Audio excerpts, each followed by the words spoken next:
Good evening. I would like to call the July 19th, 2020 Planning Commission meeting to order. Please note this meeting is being hosted through live stream on the city's website and by teleconference via Zoom. I would like to remind the Planning Commission to have their microphones turned on and positioned so the audience can hear. Director Kang, may we have a roll call, please? Sure. Commissioner Booth? Here. Commissioner Hill is absent with notice. Commissioner Worth?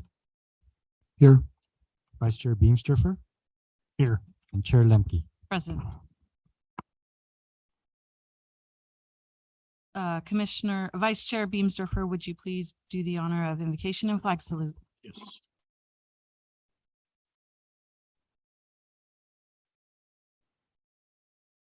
To the flag of the United States of America and to the republic for which it stands, one nation, under God, indivisible, with liberty and justice for all. Thank you for bringing us here today. And Lord, I just pray for all of us for our safety and health. I pray for the city and I pray for the decisions we make tonight.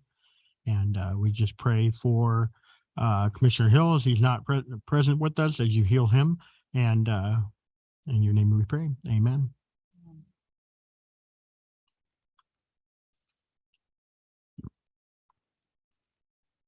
Number 4, approval of minutes. Agenda 4A is the approval of minutes for the June 21st, 2022 meeting.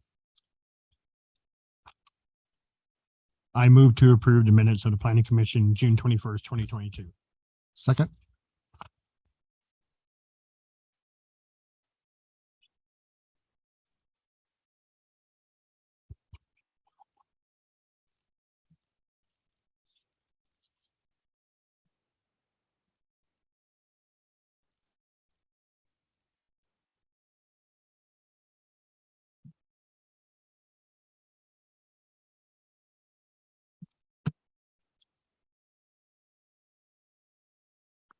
Approved unanimously. Number 5, public comment. Agenda number 5 is the public comment period for items not on the agenda. Are there any members of the public present that would like to comment on an item not on the agenda? Are there any members public joining via teleconference or Zoom that would like to comment?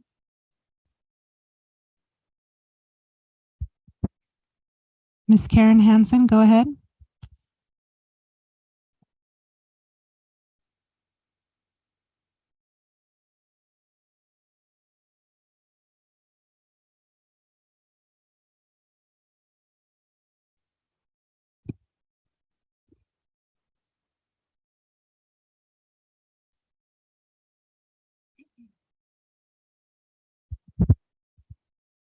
Do we have Ms. Karen Hansen on the line? You may go ahead and with your comment.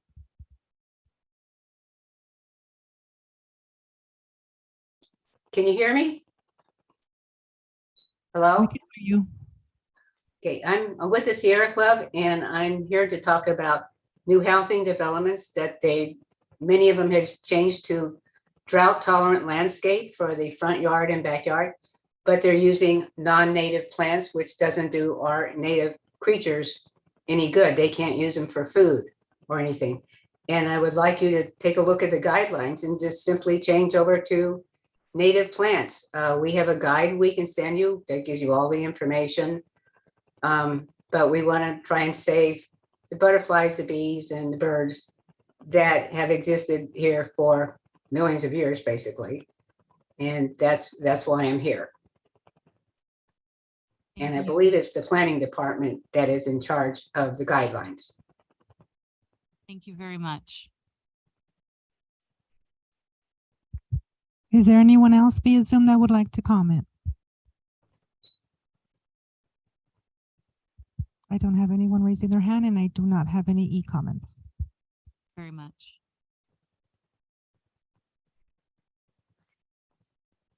Can I send you a guide that we've come up with?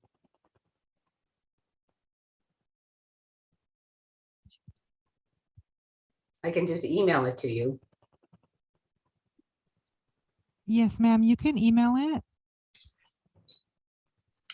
And I can give you my planning division's email. Okay, I'm gonna send it to you via the chat. okay, thank you.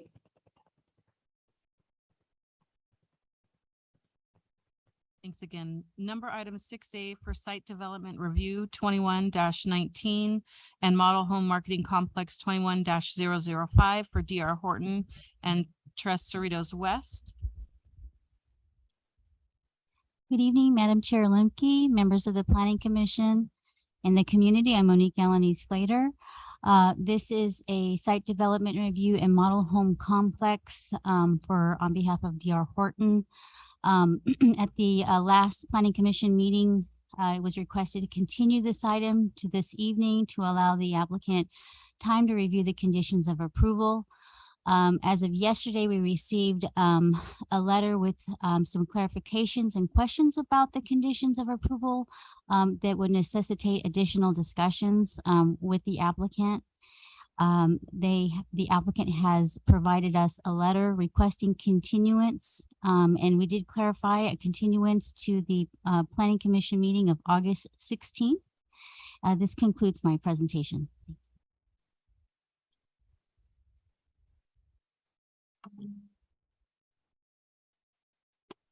If there's no questions or comments from the commission, I'll entertain a motion to continue this project. So moved. Second.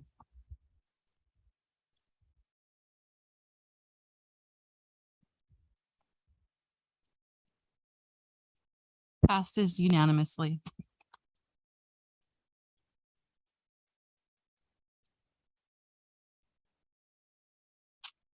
Item number 7A, site development review 22-002 and model home marketing complex 22001 at the Page Ranch Planned Community. Good evening, Chair Lanky, Commissioners, staff, members of the public.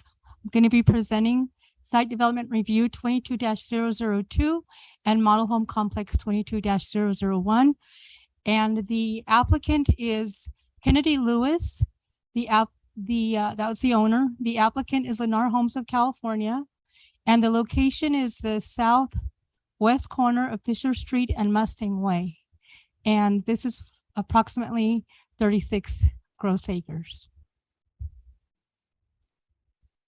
The request is to approve site development review 22-002 for the architectural review and plotting of 145 single-family residential lots within tract number 35393.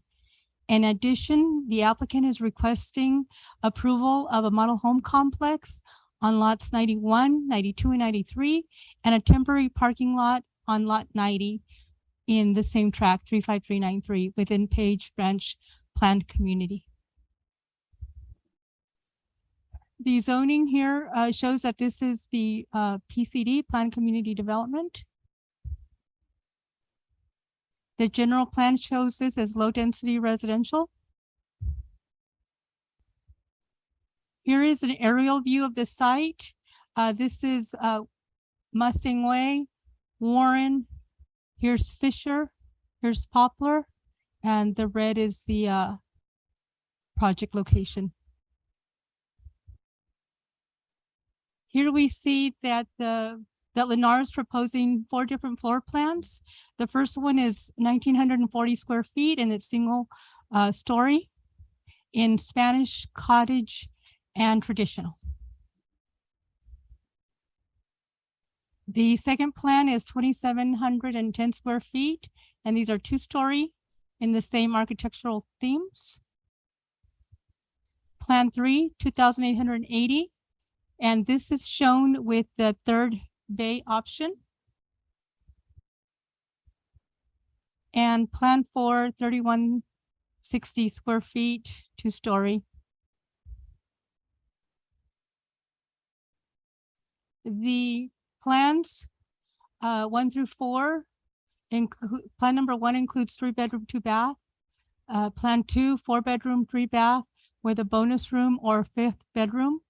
Plan 3 has a 4-bedroom, 2.5 bath, a loft, flex, or 5th bedroom option.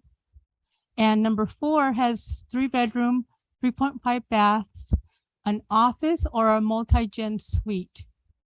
And it also has a, what does that say? 4th bedroom option, excuse me. And here where we see the asterisk, these come with the 3rd bay option.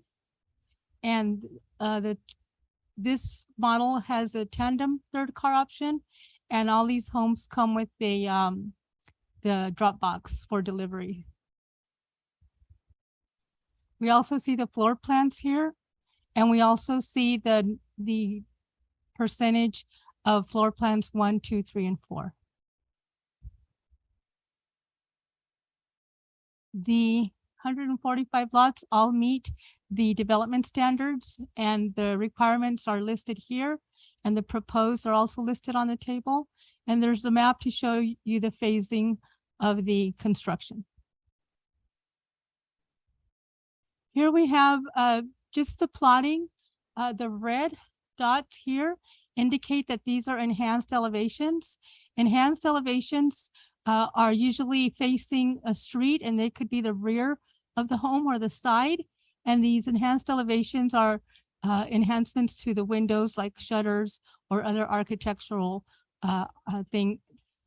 items that enhance their appearance.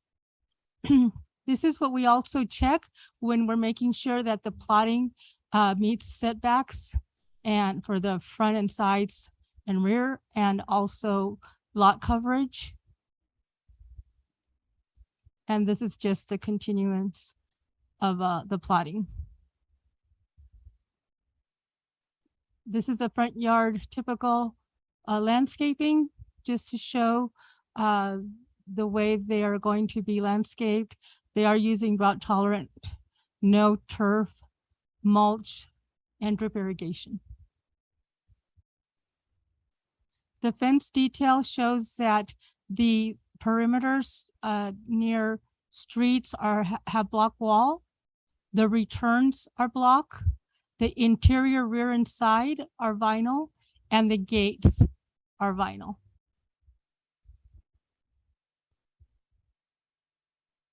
The development is going to have a monument sign on the corner of Mustang and Fisher, and Poplar and Fisher. And it's going to have a neighborhood sign at Cove and Fisher, as indicated here. The model home complex is for 3 different homes and a parking lot. And this shows the 3 different homes that are going to be used as models during the sales phase. The signage for the model home complex is included here, as well as the flags. The posts or poles are 21 feet. And then this is the rendition of the flags that are going to be placed along along Mustang, that leading to the model home complex. These are the color palettes for the proposed homes. This is for the Spanish theme. This is for the traditional, and this is for the cottage. The project complies with all required setbacks, building height, landscaping, and other development standards. And it is also compliant with the single-family residential guidelines. And this project is consistent with the general plan land use designation of low, medium density residential. The city council certified the final subsequent environmental impact report and mitigation monitoring and reporting program on March 10th, 2009 for the general plan amendment, the specific plan, and tentative track maps associated with this certification. And a notice of determination was filed in accordance to CEQA requirements on March 12th. And there has been no legal challenge against the project or the environmental determination. This project will not result in an increase in the density or intensity of the project and will not result in project changes that were not previously analyzed under the approved EIR. Therefore, the project is in compliance with section 15162 of the state CEQA guidelines. Property owners and property occupants located within a 500-foot radius of the project site were notified of the public hearing on July 7th, 2022, with a 10-day hearing notice in addition to a public notice in the press enterprise. To date, there was one email or correspondence that was received, and you have a copy of that. And that project did not oppose, or that correspondence did not oppose the project. It is respectfully recommended that the Planning Commission take the following action. Approve resolution for site development review 22-002 and model home complex 22-001 as illustrated in the development plans in attachment 1, exhibits 1B through 1H, and attachments number 2 through 4, and subject to the revised conditions of approval as provided to you, to the commissioners. This concludes my presentation.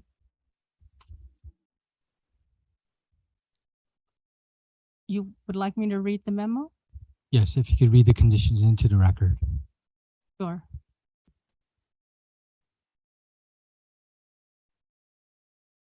Just the changes. the changes. Yeah, no, just, no. Please see condition number 16.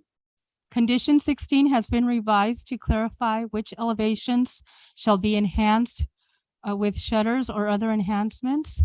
The enhanced elevations typically include the rear and side elevations that are visible from the street. And the others are condition number 88 and 93. These conditions have been struck as they do not pertain to the site development review and model home complex, but to the track map. Any revisions to the conditions of approval for the map shall be brought to the Planning Commission separately. Thank you. Does the commission have any questions for staff? Yeah, just in regards to the public comment received from Californians for home ownership. It says that this letter constitutes our written comments submitted in connection with the project. Just read it just right now. It looks like kind of just a form letter that is in general support of all development. Is that the same way staff sees it? That it's just. Yes, it brought up cities that have denied projects and how they're opposed to the denial of projects for housing. Sure. I can provide more of an explanation for the commission. So the letter is reminding the commission of your obligation under the Housing Accountability Act. The Housing Accountability Act is an old law. It was initially enacted in 1982. It's been amended numerous times, most recently by SB 330 and SB 8. It says that if a project meets our objective standards, the city cannot deny the project or require that it be constructed at a lower density unless very specific written findings are made. And those findings include that the project has a specific adverse impact on public health and safety, and that there's no feasible method of mitigating that impact. So this would only be triggered, that process would only be triggered if the commission's denying the project or requiring that it be constructed at a lower density. You can still impose conditions of approval, just so long as they don't reduce the density of the project. Yeah, message received, right? They can sue, we have to pay their legal fee. Yeah, message received. Any other questions from commission? No. Like to open the public hearing? Are there any members of public present or online that would like to comment on this item? I don't have anyone online that has raised their hand, and I did not receive any e-comments.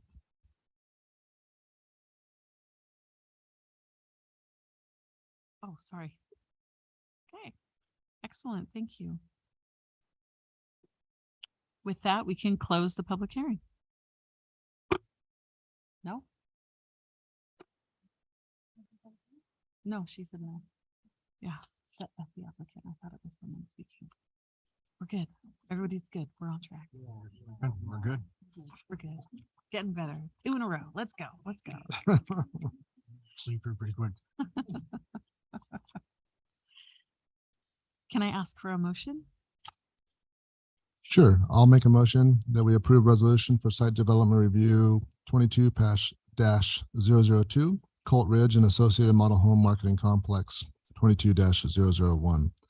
As illustrated in the development plan shown in attachment number 1, exhibits 1B through 1E, and subject to the conditions of approval, which is exhibit 1A. With the modified conditions.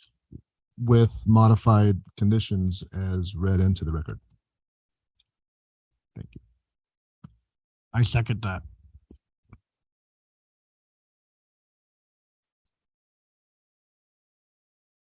And it is approved unanimously.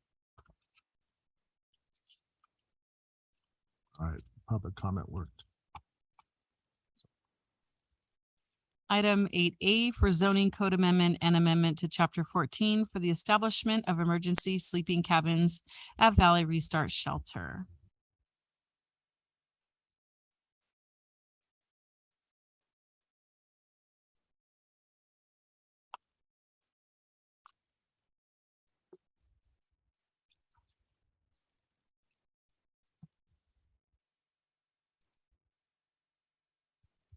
Good evening, Madam Chair, members of the Planning Commission and the community. I'm Monique Alanis Flater, Principal Planner.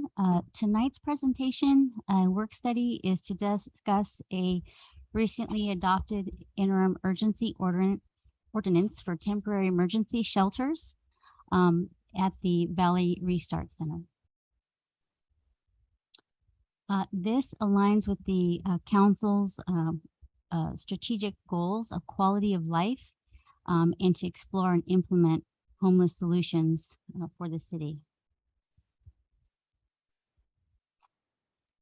In 2018, the City Council adopted a resolution declaring that a shelter crisis existed within the city. Most recently in 2022, there was a point in time count for the County of Riverside, and within that survey identified 82 unsheltered individuals experiencing homelessness in the city. Currently, there are, that we are aware of at the Valley Restart Shelter, there are 35 shelter beds located at the shelter facility on Menlo. And in 2020, there was an assembly bill that was signed into law that expanded the shelter crisis law, giving cities additional flexibility to tackle the homeless crisis and to provide additional shelter options to individuals experiencing homelessness. The Valley Restart shelter facility is requesting approval to install pallet shelter village home, also referred to as emergency sleeping cabins, to serve the homeless population within the city. And these cabins are an immediate and inexpensive housing alternative while transitioning to permanent housing. And additionally, Valley Restart obtained a grant through the State Emergency Solutions Grant program, Coronavirus. And what I'd like to do is just kind of review the emergency sleeping cabin. It is a pre-manufactured aluminum product. In the total square footage that's being proposed by the Valley Restart is 64 square feet. It includes storage shelves, 2 folding sleeping beds per unit, air conditioning and heat. The units include air conditioning, power outlets, fire extinguishers, heater, and underbed storage. Additionally, ADA accessible bathroom facilities and showers are proposed that it would be included, as well as bathroom facilities, wash stations, and within an air conditioning environment. The initial phase would be the installation of 6 pallet homes within the center. So this is the location of Valley Restart. This is the area that they are proposing phase 1 of 6 units, including the bathroom facilities. And this would allow for potential future expansion to the east of the site. This is the overall conceptual site plan that's been presented by Valley Restart that shows the location of the units adjacent to, closer to the existing the shelter. And when this was presented to staff, there's nothing in our zoning code that allows for this type of housing. So with that, we took this to the council for direction on May 10th at a work study. We provided with the council alternatives, and at that meeting, staff was directed to proceed with an option that would allow pallet shelter homes at the Valley Restart facility on a trial basis, more of a pilot program, and based on state legislation concerning shelter crisis law. So they did choose option 2 to allow the pallet shelter homes through this option. As a follow-up to that direction to staff, on June 28th, the council adopted an urgency ordinance for the duration of the shelter crisis. It allows the emergency sleeping cabins at the Valley Restart shelter, provided that they have to comply with applicable building and health and safety requirements. We're still in the process. This allows them to move forward with the city to work to ensure that we have building standards in place, emergency response, accessibility, operational management, making sure that they are maintained in good repair. This urgency ordinance has a sunset of 1 year, and unless it's extended. So the way it was prepared is that the urgency ordinance is an interim ordinance, and what happens is that we would follow up with a series of zoning code amendments to allow for this on a more permanent basis. So the council did direct staff not only once the ordinance was established, they did direct staff to come back with an ordinance to address the shelter emergency sleeping cabins. One of the opportunities that we found is to look at the existing permanent beds capacity at the Valley Restart shelter now. So what we'd like to do is a zoning code cleanup to take a look at what our code says. There's some language in there about like maximum beds of 35. We're hoping we can increase that number through this zoning code cleanup, as well as establish the parameters for the emergency sleeping cabins. There would be a second part to that ordinance would be a companion amendment to the Chapter 14 building standards. That would allow for an amendment to for the city to adopt localized standards for emergency sleeping cabins, as they are not as they relate to the 2019 California Residential Code. There's the special exceptions section provision referred to as Appendix O. Appendix X and Appendix O. So we would bring that back as part of this. Typically, we wouldn't bring back building code. However, it's relative to the zoning code amendment, and it should be part of it as a companion. And then third, to be able to address this on a permanent temporary basis and during the shelter crisis through the state of California, or until such time as it's no longer needed by the Valley Restart facility. We are bringing back to the Planning Commission a zoning code amendment with the other 2 amendments to allow for the emergency sleeping cabins at the Valley Restart shelter only through the temporary use process. With that, this concludes my presentation. I'd be happy to answer any questions and would like if the planning commission could provide any feedback desired that should be included or we should consider in the upcoming code amendments. Before we get started, was there anyone online that would like to do a public comment for this workshop? I don't show anyone raising their hand to speak, and I did not receive any e-comments.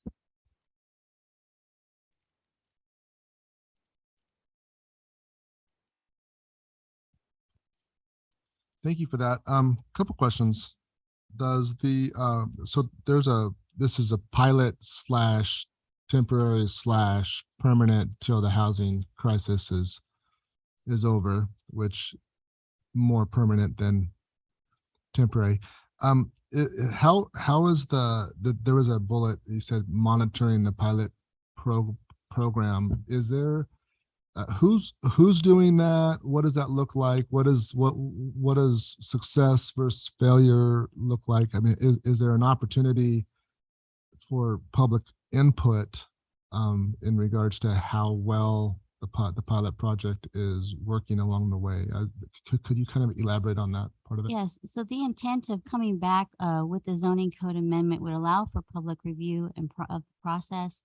We're also going to be cleaning up the operational management standards. There were some concerns identified, security related concerns on how that would be, could be impacted. And as the applicant is proposing their first phase is 6 units. Now there could be potential units in the future.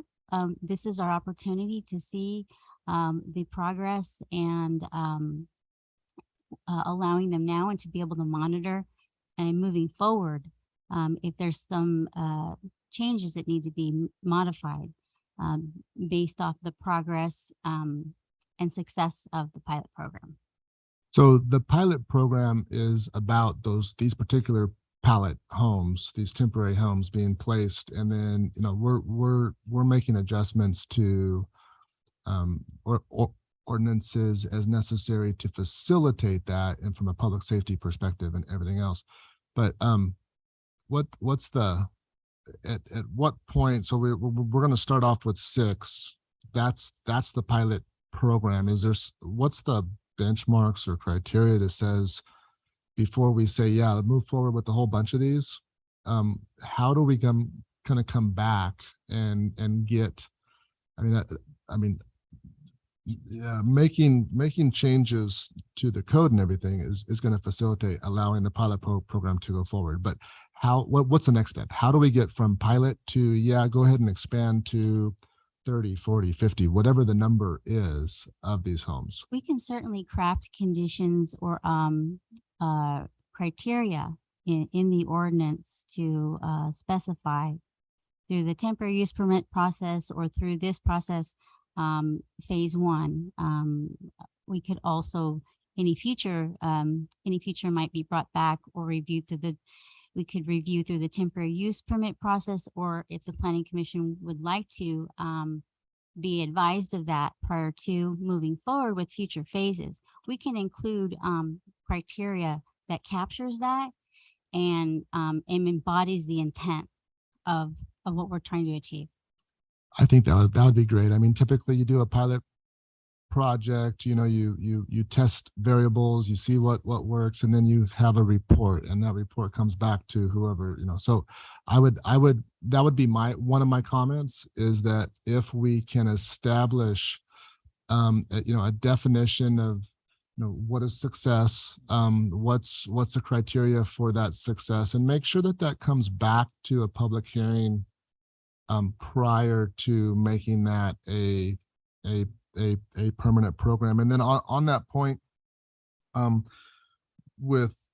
by changing these standards, does that lend itself in the future to where these types of projects would be ministerially approved, or would they still come back through the CUP or the planning commission in Right. some way? That's a great question. So the way now, and I would also have our city attorney speak to this as well, but the state is looking at how cities are allowing shelter facilities. We're required to provide shelter at least one location, one shelter facility by right.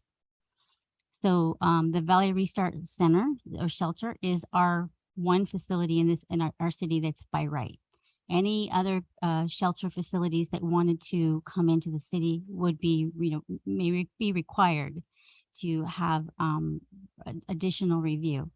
But the way the language was crafted in 2013 is that they can be at the facility by right unless they do expansions, and they would require a CUP.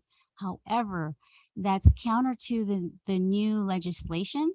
So we're going to be bringing it back as well to what our limitations are on that and meeting our housing element criteria for the state. So keeping that in mind, it is intended to be not by right, but in this case, it's not necessarily going to be by right. It's going to be through a, what we believe is the best way to proceed is through a temporary permit, not necessarily a land use permit, where a land use permit can be run with the land, where this is a temporary use permit. We may be able to craft language that it sunsets or expires at a certain point in time. Right. Yeah, so that would probably be my second comment in general to the city is that we don't get ourselves in a position where subsequent projects of this nature are not subject to public review. I want to make my comment is I want them to come to public review and have the public an opportunity to review. So I'm sure the state has their own ideas on that, but wherever possible, I think it's a great program. We obviously have a problem in the city as well as all throughout our state of homeless, and so it's neat that we're trying to do something about it. Just want to make sure that our citizens and our community has an opportunity to provide input on that. So thank you very much. I have a couple questions on so this is phase 1 of 6. What is their end goal? Is there 4 phases on that lot that they want to do, or is the rest of that shaded area to phase 2, or how many phases do they plan on? That's a great question. We don't have that information. What they provided to us is phase 1 is 6 units and the bathroom. Now, I imagine if this in time we can take a look at it and to want to look at the site layout and site planning of it, but it's not clear how many units they intend. And what is the term for them to be in one of those pallet shelters? Is it like 30 days, 60 days? Oh yeah, that all that information will be brought back with their operational plan, and it'll be clear to the planning commission when it's presented what the expectation is and what their program involves. Not only the existing shelter facility, but how that ties into the pallet shelter, and who they had specified, and they made mention of specific programs that they wanted to offer this to. So we'll provide more information when we come back with the ordinance. And the last question I have is, I know on the future agenda items is also mentioning pallet shelter housing ordinance.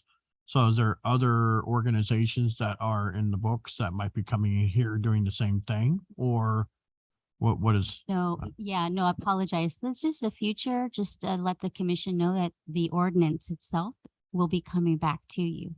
The actual formal ordinance Just to keep coming back. is on its way. And we have homeless and trash as big as elephants in the room for this town. So I'm excited to see this expand, because we definitely need more of this at the moment. That's it. Commissioner Booth, you had something. Yeah, I wanted to ask a question, because as Commissioner Worth asked, one of the things I think will be super important is obviously having a clear definition of success in these reports, as we talked about, but also demarcation of failure. What if this project it actually exacerbates the problem? Like, is there a way to mitigate and stop it and press pause? There was a series of projects up in San Francisco that literally exacerbated the homeless problem it was like a magnet. So if I just wanted to know, is there as it's gone through a unique chain of events getting to this point, is there a place where like, obviously we would like our citizens to have review of it, but two, is there a stop button if it actually has the opposite of the desired effect of whatever definition you subscribe as successful? Does that make sense? Sorry. Oh, that's good.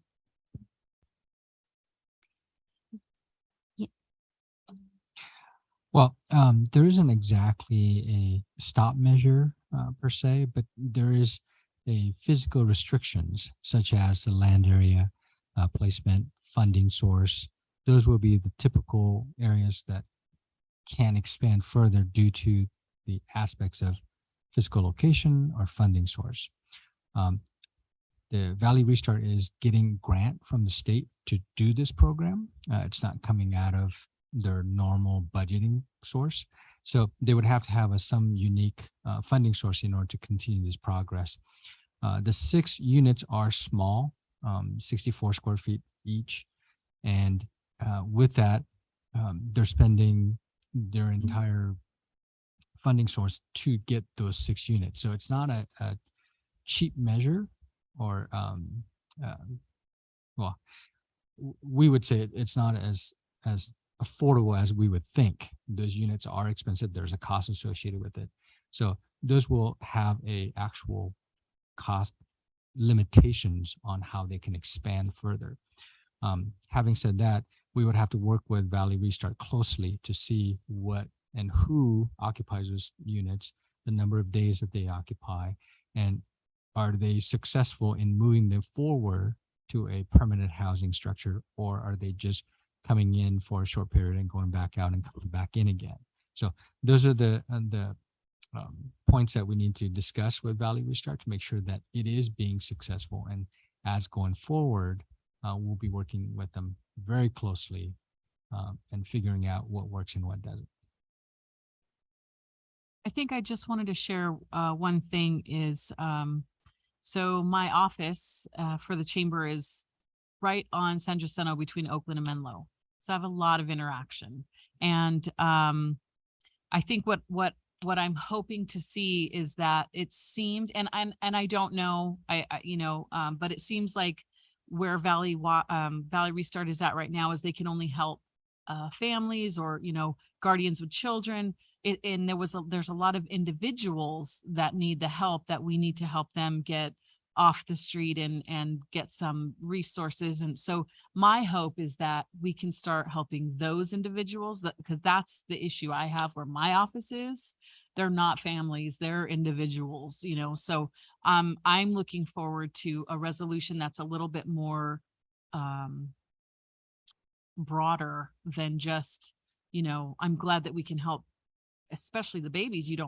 That's great, but there's individuals that need help. And that's what I was hoping that this will help with, because that's what I have to deal with at my office, and it's frightening sometimes, to be honest. So I just wanted to add, I'm glad to see that they're able to broaden their resources a little bit with something like this. Yes, please. Yeah, I agree. Just going back to the definition of a pilot project, right, is let's make sure we understand what it is we're trying to accomplish, what it is we're measuring, what those relative criteria points are, the benchmarks, if we could make sure before we start this that we have that kind of laid out, so that if nothing else, when we come back to say, yes, we want to do this and expand, and we can present that information to the public and say, hey, this is either working or it's not working, or it does, these are pros and cons, but at least to be able to have quantifiable data that says this is why you should either support or not support moving forward. So I would just suggest that we spend some time working with Valley Restart crafting that pilot project plan and schedule and making sure that we come back to the community and say, this is what we got out of it. And so that we can get the community buy-in and support of expanding this. But it's going to be really important that we're transparent, that we're just, that we're communicating to the community what the results are. So.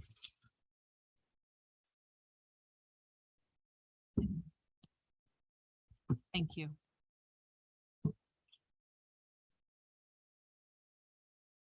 Thank you. There was no hearing, so I don't have to get in the hang of it. It's happening. It's happening. Number 9, department reports, city attorney reports. Nothing to report. Development reports. I don't have anything to report. Planning commissioner reports.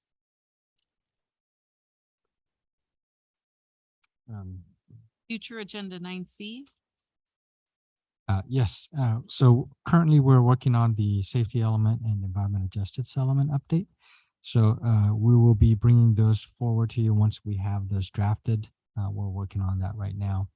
And we've been working with closely with fire department, police department to make sure that those items are addressed and concerns are inputted into those elements going forward. And as well as our principal planner, Monique Flater, has identified that Palace Shelter housing ordinance. After doing the pilot program, we'll be bringing back that ordinance for your review and recommendation to council. Do we have a duration of that pilot program? Is it set yet, or we don't? The ordinance. I'm sorry. There's a 12-month sunset, if I recall. Yeah, 1 year sunset. Yeah. What? So that's the pilot project is a 1 year, and then after that 1 year we'll be able to come back or probably prior to that one year at some point. I'm sorry, I didn't. So the intent is that we come back in the interim before the sunset, so that by the time it sunsets, the new ordinance is codified. When is sunset? You might have said it. I just don't recall. 1 year. But from what date though? Starting when? Oh, sorry. The ordinance was adopted by council on June 28th. It would be 2023. Gotcha. Thank you. Item 9D, planning commissioner reports. Commissioner Booth, Nothing new to report. Commissioner Worth, Nothing to report. Vice Chair Beamsterfer. Just maybe more of a discussion or a workshop, but in reference to trash in our valley. A workshop as to how we can, I know we do it every few months as a Hemet library, but we need more of that to keep the trash off the streets. Just a suggestion, maybe a workshop that we can maybe brainstorm and figure out a way of making the city a little bit cleaner. And also the shopping centers, I know there's a lot of shopping centers are no longer upkeeping the front, the street fronts. There's a lot of weeds coming up on Stetson, where Milano's is, and throughout a lot of shopping centers, they just let weeds go and they let everything go. And who's accountable for that to just go and get a hold of the shopping center owner and say, you need to clean this up? So let me address that.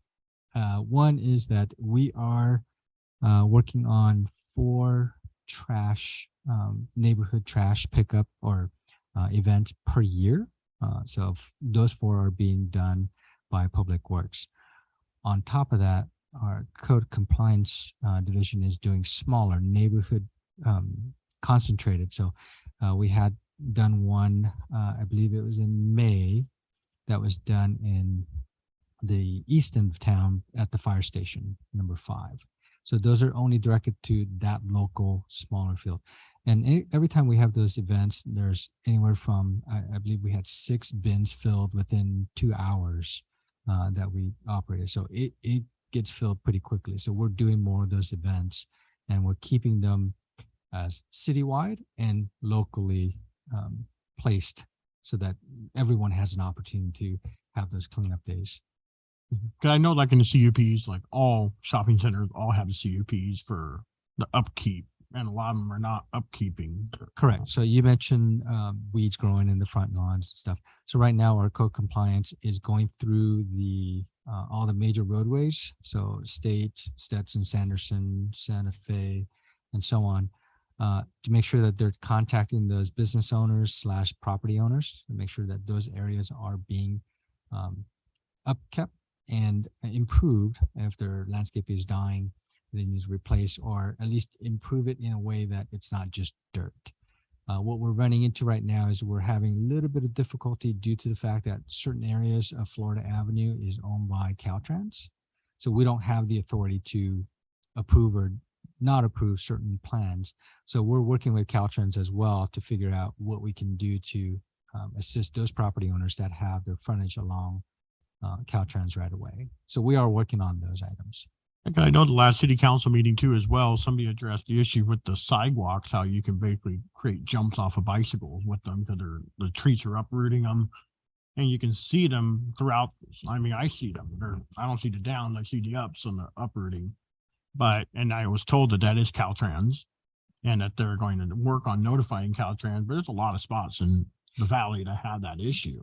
Correct. So the areas that are designated or jurisdiction over by Caltrans is being addressed by Caltrans, but other areas in the city, we have a consultant that's going out and shaving off those differences. So you may have seen some sidewalks have been shaved off so that those undulations or buckling of the sidewalks are shaved so that there are no hazard or issues. So you may see some areas as you walk through or drive by, some of the sidewalks have been shaved through these machines so that it eliminates those possibilities of hazards. Thank you. Other than that, nothing else to report. Undulations and bike jumps are the same visual. I got it. One comment, I'm sorry if I could, Jared. Recently I've noticed, and I'm not sure if it's just maybe I'm more socially connected or something, but I have noticed a lot more exposure to those city events, cleanups and things like that. And so whatever we're doing, keep that up so that we can make sure. I think that's part of the problem is not educating or notifying, informing our community. So blast that information wherever we can and everyone share it. So. Absolutely. And as I mentioned earlier, having 6 bins filled within 2 hours, that's a good sign. It's going out there. That's a good sign. Yeah. And we'll make sure that my kids hit the undulations properly when they go through town. Chair Lemke. The only thing I have to report is the chamber is having a mixer on the 27th at Golden Village Palms. You're all invited. It's a great time to meet your local businesses and network and just connect. So you're all invited to that. And that's all I have for now. Could we send out an email or something on that? Yeah, absolutely. I'll send it to because no I was going to write it, but I'm going to lose this piece of paper later on anyway. So no problem. Thank you.